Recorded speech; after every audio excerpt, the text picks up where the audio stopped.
Welcome to the Search the Scriptures podcast, where we dive into Scripture and provide the explanation of it in the most accurate light that we can. Search the Scriptures is a podcast that is dedicated primarily to the Christian, challenging our brothers and sisters along with ourselves to see if we have set aside the commands of God to set up our own traditions. To do this, we use Scripture to explain Scripture.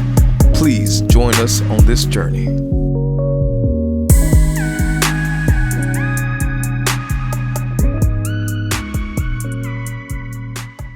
All right, so let's jump right into it, Mary Berry. So 1 Samuel chapter 29, verses 1 through 3 says, the Philistines brought all their military units together at Aphek, while Israel was camped by the spring in Jezreel. As the Philistine leaders were passing in review with their units of hundreds and thousands, David and his men were passing in review behind them with Achish. Then the Philistine commanders asked, what are these Hebrews doing here? Achish answered the Philistine commanders, that is David, servant of King Saul of Israel.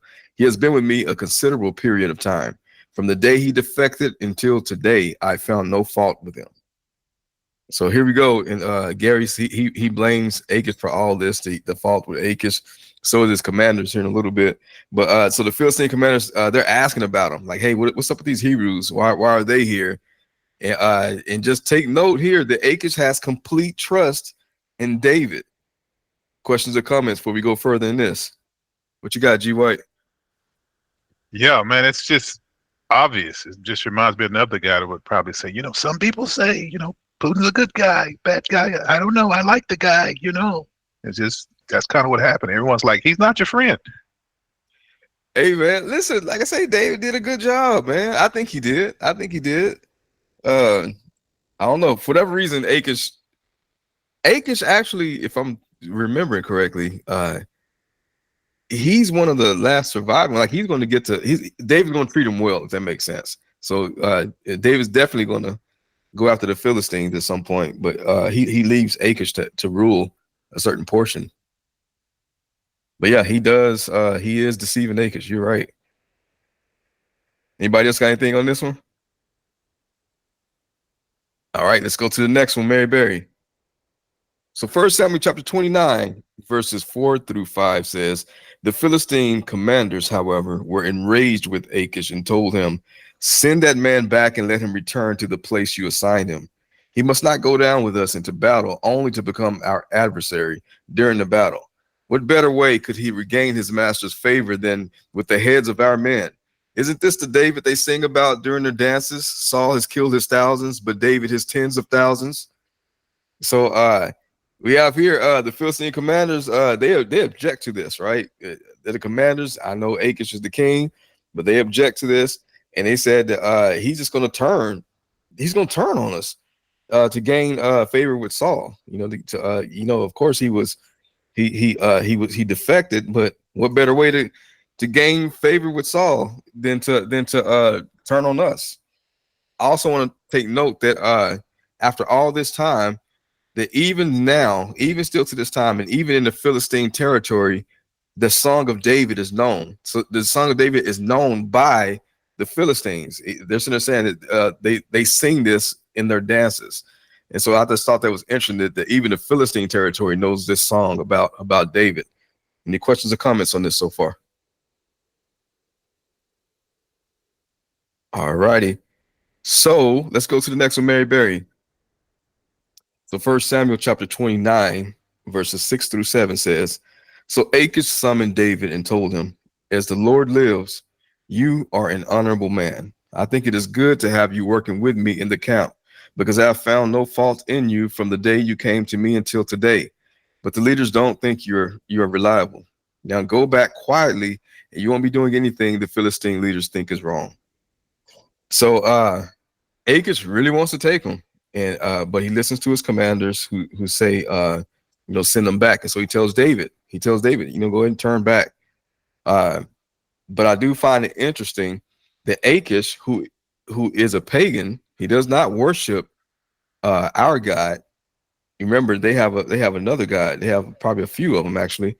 He's a pagan, but And even still, he knows who the Lord is. He says, as the Lord lives, and he says this to David. Any questions or comments before we go to the next one and kind of explore this?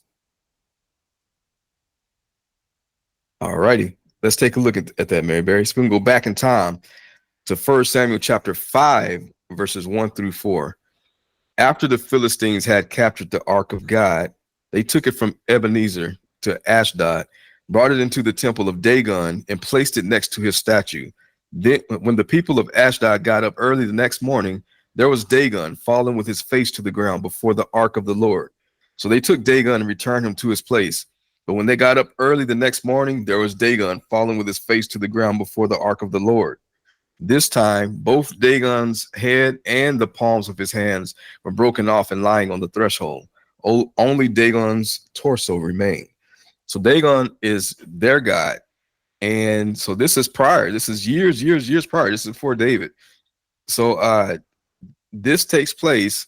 Dagon is knocked on the floor twice by our God. And so they know about the Lord, though they don't worship him. They know that he's more powerful than Dagon.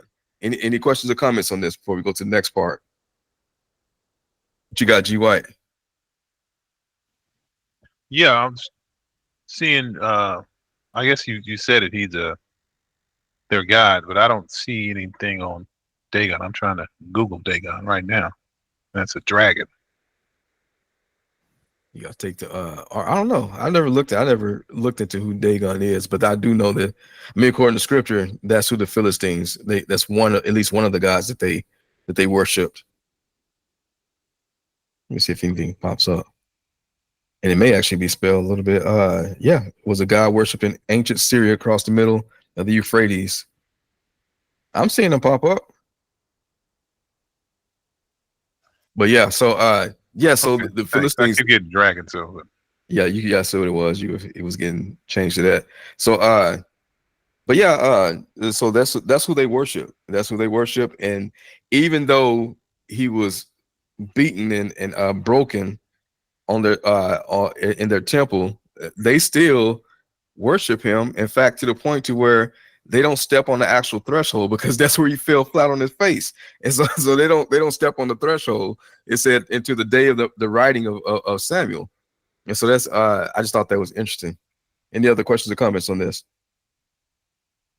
We're gonna dive into this a little bit further also. Next to Mary Berry. So in the same chapter, 1 Samuel chapter 5, verses 11 through 12, it says, the Ekronites called all the Philistine rulers together. They said, send the ark of Israel's God away. It must return to its place so it won't kill us and our people. For the fear of death pervaded the city. God's hand was oppressing them. The men who did not die were afflicted with tumors, and the outcry of the city went up to heaven. So this has all happened in the Philistine territory when they captured the ark of God. This is in the past here. They captured the ark of God. Israel was mourning over this because their God was captured. But God went right along with it and then let himself get set up into their temple next to their God. And then not only did he knock their God over twice in a row, he started killing them. He started killing them and afflicting them with these tumors. And so they know this is what they were saying. These are they were trying to move the ark from one place to the other within Philistine territory. And they was like, no, you cannot bring him here because he's killing us. Like, he needs to go somewhere else. And so they know very well about the Lord. They just don't worship. They still worship their gods. Any questions or comments on this? All righty. Let's go to that next one, Mary Berry. We're going to wrap this up. So 1 Samuel chapter 29, verses 8 through 11 says, but what have I done? David replied to Achish. From the first day I was with you until today, what have you found against your servant to keep me from going along to fight against the enemies of my lord the king? Achish answered David, I'm convinced that you are as reliable as the angel of God. But the Philistine commanders have said, he must not go into battle with us. So get up early in the morning, you and your master's servants who came with you. When you've all gotten up early, go as soon as it's light. So David and his men got up early in the morning to return to the land of the Philistines. And the Philistines went up to Jezreel. So the Philistines goes on to make war with Israel. David gets sent back. I do find it interesting that David is saying, man, what have I done? Why can't I fight? Now, David obviously does not want to fight the Israelites. He does not want to fight the Israelites. He's got it out, but he's still trying to play this game of being upset and offended. Like, what have I done? Like, why can't I go and fight? He truly does not want to fight the Israelites. That's his people. And so he's still playing this game with Achish, and it kind of reminds me of somebody, if someone steals something from you and then they try to help you find it, you know what I mean? To show their innocence or something. That's how David is doing this guy. He keeps doing it, and it's just really crazy how often he's done this. And Achish is eating it up. He says, you are blameless in my eyes as an angel of God. And so he says, you're like one of God's angels. Like, that's how I feel about you. You're blameless. He truly found no fault in David. He was completely deceived by David. Anybody got any questions or comments on this? What you got, G. White? No, I feel David on this one. I've been in this situation a few times when it comes to work, so I understand. Now you found something you can relate to David. You're like, okay, I get it. Now I get David. Now I get it. Yeah, man, he's acting like he's offended about something, but he's actually he likes that he doesn't get to go, and then something's going to happen. It's actually a good thing he doesn't go. In the next chapter, we're going to see that he's actually needed back home. I say back home, but back in the Philistine camp, he's actually needed back there.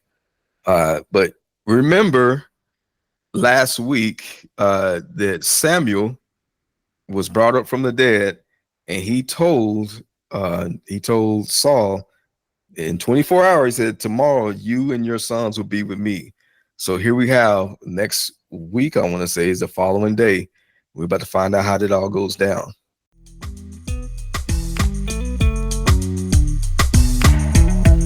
The Lord bless you and keep you. The Lord make his face shine on you and be gracious to you.